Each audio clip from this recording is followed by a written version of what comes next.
Assalamualaikum warahmatullahi wabarakatuh. Alright, nice people. Alhamdulillah, berkat doa atas semua, saya kembali kemudian bisa menyapa kita semua.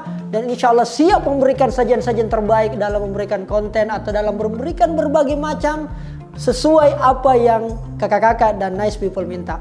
Karena kemarin mungkin banyak beberapa teman-teman yang belum tahu bahwa kondisi saya tidak maksimal atau tidak fit alias drop. Karena memang cukup padatnya jadwal, cukup padat dan rapatnya berbagai macam event yang kita laksanakan, baik yang sudah terlaksana maupun sementara dikerjakan perannya. Dan yang paling penting juga dari sisi internal kami ada beberapa plan yang kita mau buat, tetapi memang itu banyak menguras tenaga, pikiran dan juga waktu, sehingga ya mau tidak mau qadarullah kita harus istirahat dalam beberapa hari ke depan. Tetapi dalam beberapa hari saya beristirahat dan juga beberapa tim mempersiapkan segala sesuatunya, saya tetap memonitoring dan melihat, mengintip ya di media sosial, di berbagai kanal atau di berbagai platform isu-isu yang berkembang, baik itu nasional maupun di regional, terutama di provinsi saya di Sulawesi Selatan.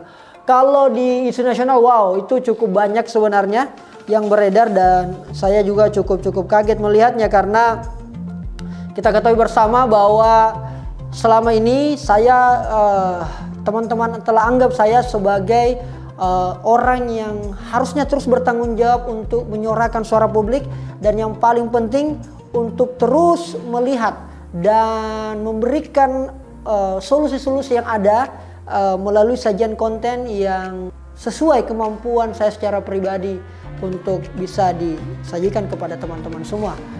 Kalau kita list di sini ada beberapa sebenarnya isunya yang cukup menghangat. Yang terakhir ini adalah isu dana haji. Itu yang terakhir sekali. Sebelumnya sudah ada beberapa, nanti saya akan sebutkan juga. Dana haji ini luar biasa, sampai-sampai yang ada DMK bahwa Kak tolong diusut dana haji. Karena lagi-lagi Indonesia batal untuk naik haji karena berbagai macam pertimbangan. Sampai-sampai ada yang meminta Menteri Agama segera dicopot karena persoalan kebijakan itu. Karena simpang siur beritanya, isunya Arab Saudi mengatakan bahwa tidak menolak jamaah haji dari Indonesia karena isunya seperti itu. Tetapi dari Indonesia juga memberikan informasi yang juga simpang siur ya. Mungkin di situ sudah banyak beredar informasi hoax. Tetapi saya kira itu yang tersaji di publik kita. Yang kedua ada, ini hangat sekali nih, isu tes wawasan kebangsaan mengenai KPK yang 75 pegawai itu dinonaktifkan karena tidak lulus tes wawasan kebangsaan. Dan sampai tadi waktu saya lihat ada film dokumenter dari Watchdog Endgame tentang bagaimana yang sebenarnya dari yang diungkapkan oleh para mereka yang tidak lulus tes wawasan kebangsaan. Itu seru sekali. Ada isu capres dan cawapres. Aduh, di tengah susahnya kita begini ternyata masih jauh 2024, tapi isu capres cawapres pasangan sama siapa itu sudah mulai juga mencuat, termasuk ada dalam satu partai yang saling baku bombe, kalau bahasanya orang Makassar, saling singgung menyinggung, sindir menyindir, bahkan mungkin sempat bully membuli. Ya itulah politik, dan saya kira itu tidak terlalu menarik buat kami kaum milenial, karena kami tahu politik itu harus dibawa ke arah yang lebih kreatif, dan ya saya kira itulah yang kita sedang nikmati, dan bagaimana ke depannya, let's see. Terus ada juga sekolah tatap muka akan segera diterapkan sesuai dengan kebijakan dari Mas Menteri Nadiem Makarim untuk segera bisa tatap muka ini para siswa-siswa kita, para sekolah-sekolah kita, kampus kita, karena luar biasa sudah kurang lebih setahun lah. Ya karena sudah lama tidak sekolah sehingga banyak menimbulkan hal-hal yang tidak sesuai dengan program-program yang berjalan yang telah dicita-citakan bersama. Terus juga ada soal isu PON Papua atas penunjukan Nagita Slavina menjadi duta PON.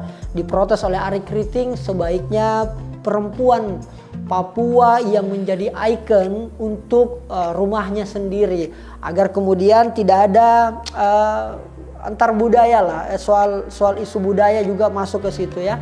Ini sempat juga mencuat sekali, luar biasa, sampai-sampai katanya sekarang Instagram Ari Kriting itu diretas oleh mereka-mereka yang menganggap bahwa Nagita Slavina itu sudah tepat, atau mungkin para fans fanatik dari Kakak Gigi. Ya seperti apa ke depan, apakah akan dirubah, apakah akan terjadi kolaborasi, apapun itu Kita lihat nanti bagaimana hasilnya.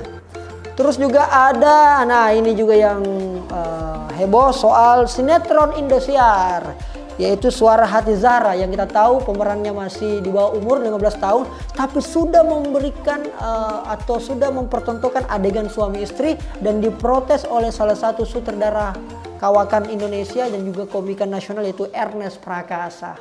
Wah, keren, makin liar bolanya dan pemerannya diganti. Dengan pemerannya diganti lalu dibelokkan dengan kecelakaan operasi plastik, maka bergantilah pemerannya.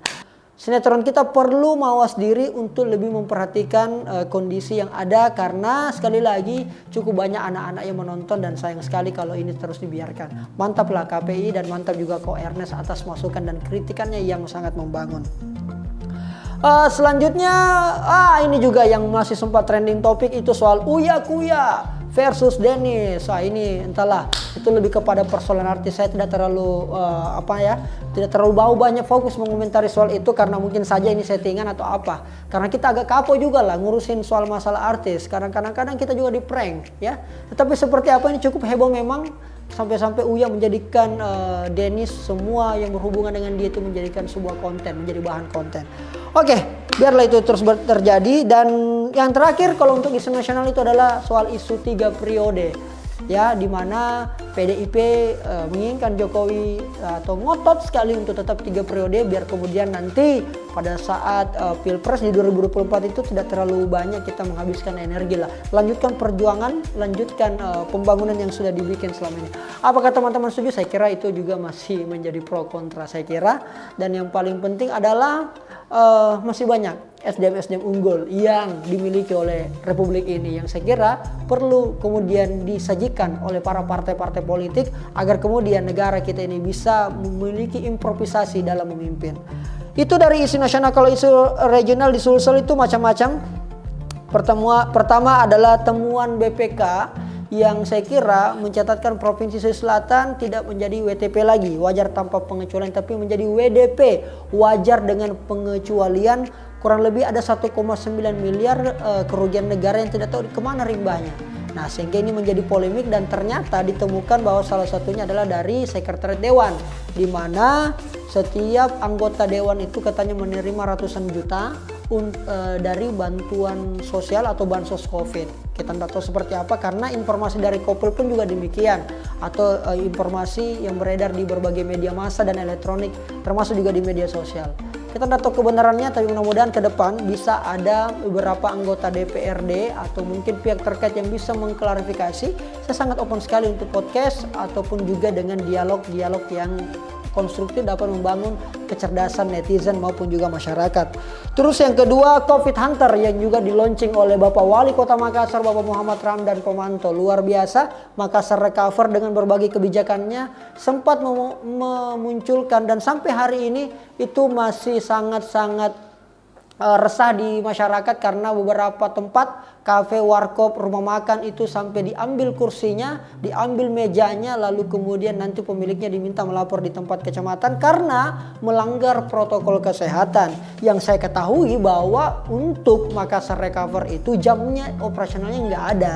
Yang ada itu adalah pengurangan 50% daripada total yang ada di tempat, baik itu warkop, kafe ataupun rumah makan. Tapi kemudian mungkin ada surat dan sebagainya sebagai tambahan dan penguatan, akhirnya ya tetap jam operasional juga dibatasi. Karena menurut saya tidak jauh beda kebijakan PJ Wali Kota dengan Wali Kota yang sekarang, yang tetap saja masih menimbulkan masalah ketika kita berbicara tentang jam operasional.